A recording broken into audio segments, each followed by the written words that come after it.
ಅಂದುಕೊಳ್ತೇವೆ, ಆಯ್ತು ಮುಗಿದೋಯ್ತು, ನಮ್ಮಿಂದ ದೂರ ಆದಂತ ವ್ಯಕ್ತಿಗಳು ದೂರ ಆದ್ರು ಅಂತೇಳಿ ನಾವು ಅಂದುಕೊಳ್ತೇವೆ.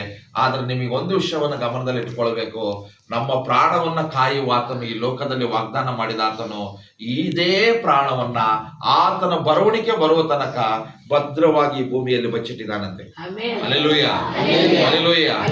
ನಮಗೆ ಗೊತ್ತಲ್ಲ, ಆದಾಮನು ಮಣ್ಣಿನಿಂದ ಸೃಷ್ಟಿಸಲ್ಪಟ್ಟನು, ಅವಳು ತನ್ನ ಪಕ್ಕ ಎಲುಬಿನಿಂದ ಸೃಷ್ಟಿಸಲ್ಪಟ್ಟಳು, ಮಣ್ಣಿಂದ ಬಂದಿದ್ದು ಮಣ್ಣಿಗೆ ಸೇರಲ್ಪಡ್ತದೆ ಅಂತೆಲ್ಲ ಹೇಳಿದ ಹಾಗೆ, ಯಾಕೆ ದೇವರು ಮಣ್ಣಿಂದ ಬಂದಿದ್ದು ಮಣ್ಣಿಗೆ ಸೇರಲ್ಪಡುವಂತೆ ವಾಗ್ದಾನ ಮಾಡಿದನು ಅಂದ್ರೆ, ದೇವರು ಆ ಸ್ಥಳದಲ್ಲಿ, ಆ ಪರಿಶುದ್ಧ ಭೂಮಿಯಲ್ಲಿ ಅದನ್ನ ಅಲ್ಲೇ ಇಡುವುದಲ್ಲದೆ, ಎರಡನೇ ಬರವಣಿಗೆಯಲ್ಲಿ 1 ಥೆಸಲೋನಿಕ 4ನೇ ಅಧ್ಯಾಯ 12ರಿಂದ 16 ವಚನಗಳಲ್ಲಿ ಈಗ ಸಮಾಧಿ ಮಾಡಿದಂತ ಸ್ಥಳದಲ್ಲಿ ನಾವು ಓದಿದೀವಲ್ಲ, ಅಲ್ಲಿ ವಾಕ್ಯದಲ್ಲಿ ಹೇಳಿದಾಗೆ, ಕ್ರಿಸ್ತನು ಎದ್ದು ಬಂದಿದ್ದಾನೆ ಅಂತೇಳಿ ನೀವು ನಂಬುವುದಾದರೆ ನಿರೀಕ್ಷೆ ಇಲ್ಲದವರಾಗಿರದಂತೆ ನಿರೀಕ್ಷೆ ಉಳ್ಳವರಾಗಿದ್ದು, ಯೇಸು ಎದ್ದು ಬಂದಾಗೆ ನಾವೆಲ್ಲರೂ ಎದ್ದು ಬರ್ತೇವೆ.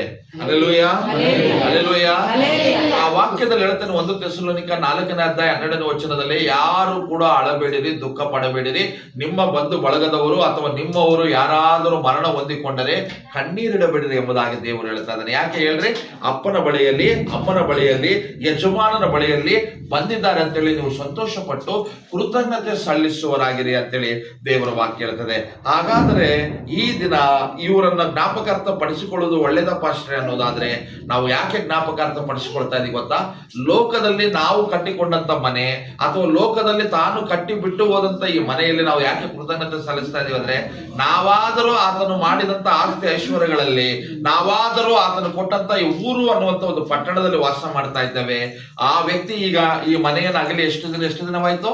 2 ವರ್ಷಗಳ ದಾಟಿ ಈಗ 3ನೇ ವರ್ಷ ಅಂತ ಅಂದುಕೊಳ್ತೇನೆ, ಹೌದಲ್ವಾ? 2 ವರ್ಷ, ಸರಿ ಕ್ಷಮಿಸಿ, 2ನೇ ವರ್ಷಕ್ಕೆ ಕಾಲಿಟ್ಟಿದೆ. ಅಂದ್ರೆ ಈಗಾಗಲೇ ನಾವು 365 ದಿನಗಳನ್ನ ದಾಟಿ 366 ಅಥವಾ 67ನೇ ದಿನದಲ್ಲಿ ನಮ್ಮನ್ನು ಅಗಲಿ ಊರಿನ ಹೊರಗಡೆ ಇರುವಂತ ಒಂದು ಸ್ಥಳದಲ್ಲಿ ಆತನು ಭದ್ರವಾಗಿಸಲ್ಪಟ್ಟಿದೆ ತನ್ನ ಆತ್ಮ ಅಂತೇಳಿ ದೇವರ ವಾಕ್ಯ ಹೇಳ್ತಾ ಇದೆ.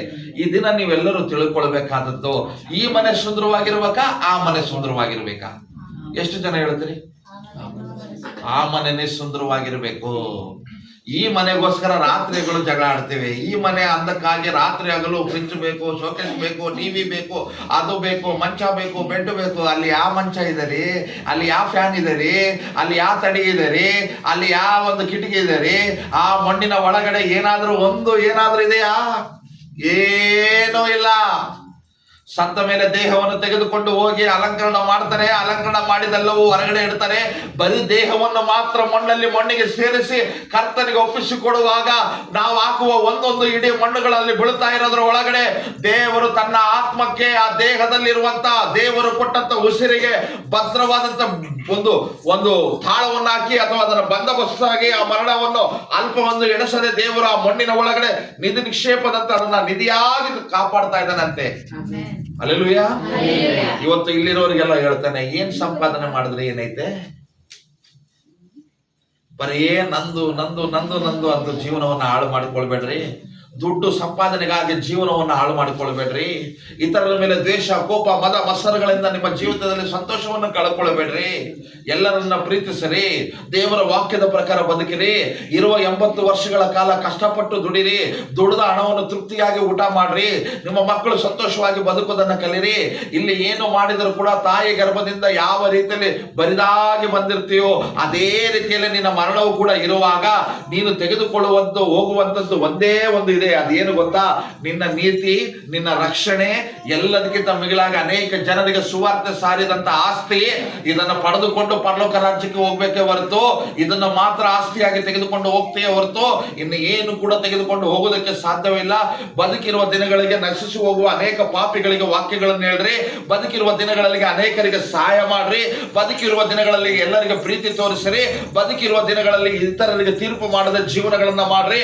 ಆ ಭಕ್ತರು, ಆ ವ್ಯಕ್ತಿಗಳು ಸತ್ತರು ಕೂಡ ಬದುಕಬಲ್ಲರು. ದೇವರು ಹೇಳ್ತಾನೆ, ನಿಮ್ಮ ಮರಣ ನನಗೆ ಅಲ್ಪವಲ್ಲ, ಅದು ಶ್ರೇಷ್ಠಕರವಾದದ್ದು, ಅದು ಅಮೂಲ್ಯವಾದದ್ದು. ನಾನು ನಿಮ್ಮ ದೇಹವನ್ನ ನಿಮ್ಮ ಶರೀರದ ಅನ್ನುವಂತ ಮನೆಯಿಂದ ನಾನು ದೂರ ಮಾಡಿದರು, ನಿಮ್ಮ ಆತ್ಮವನ್ನು ನಾನು ಕಾಪಾಡುತ್ತೇನೆ. ನನ್ನ ಬರವಣಿಗೆಯಲ್ಲಿ ಅದೇ ಆತ್ಮವು ಹೊಸ ಶರೀರದಿಂದ ಎಬ್ಬಿಸಲ್ಪಡುವುದನ್ನ ನಿಮ್ಮ ಊರು ನೋಡುವಾಗ ನಾನು ಮಾಡ್ತೇನೆ ಅಂತ ಹೇಳ್ತಾನೆ. Hallelujah, hallelujah. ಆ ವಿಶ್ವಾಸದಿಂದ ಇರಬೇಕೆಂಬುದಾಗಿ ದೇವರ ವಾಕ್ಯ ಹೇಳ್ತದೆ. ದೇವರ ನಂಬಿದ ಪ್ರತಿ ಸಹೋದರರು ನೀವೆಲ್ಲರೂ ಕೂಡ ಪ್ರಾರ್ಥನೆಯನ್ನು ಎಡೆಬಿಡದೆ ಮಾಡಿರಿ. ಈ ಲೋಕದಲ್ಲಿ ದಿನಗಳು ಕಳೀತಾ ಇದೆ, ಆ ಅಂಬದ್ರೊಳಗಡೆ ರಾತ್ರಿ ಆಗ್ತಾ ಇದೆ, ಆ ಅಂಬದ್ರೊಳಗಡೆ ಬೆಳಿಗ್ಗೆ ಆಗ್ತಾ ಇದೆ. ಇನ್ನೊಂದು 4 ತಾಸು 5 ತಾಸುಗಳು ಬಿಟ್ರೆ ಇವತ್ತಿನ ಏನಿನ ಬುಧವಾರ ಹೋಗಿ ಗುರುವಾರ ಬರ್ತಾ ಇದೆ. ನೀನು ಟಿಫನ್ ಮಾಡಿ ಒಂದು ಸುತ್ತು ರೌಂಡ್ ತಿರುಗಿ ಎದ್ದೇಳಿ ಮಾತಾಡಿ ಅದ್ರೊಳಗಡೆ ಮೆದ್ದನ ಆಗ್ತಾ ಇದೆ. ಕ್ಷಣಗಳಿಗೆ 24 ಗಂಟೆಗಳು ಕಳೆದು ಹೋಗಿ ದಿನಗಳು ಕಳೆದು ಹೋಗ್ತಾ ಇದೆ. ಕಳೆದ ಮೊನ್ನೆಯೋ 2026 ಜನವರಿ ಮಾಡಿದ್ದೇವೆ, ನ್ಯೂ ಇಯರ್ ಮಾಡಿದ್ದೇವೆ ಅನ್ನೋ ರೀತಿಯಲ್ಲಿ ಕಾಣ್ತಾ ಇದೆ. ಆದ್ರೆ ಸತ್ಯವನ್ನು ನೋಡೋದಾದ್ರೆ ಇವತ್ತಿಗೆ 3ನೇ ತಿಂಗಳಿನಲ್ಲಿ ನಾವು ಇದ್ದೇವೆ ಅನ್ನೋದು ಮರಿಬಾರದು.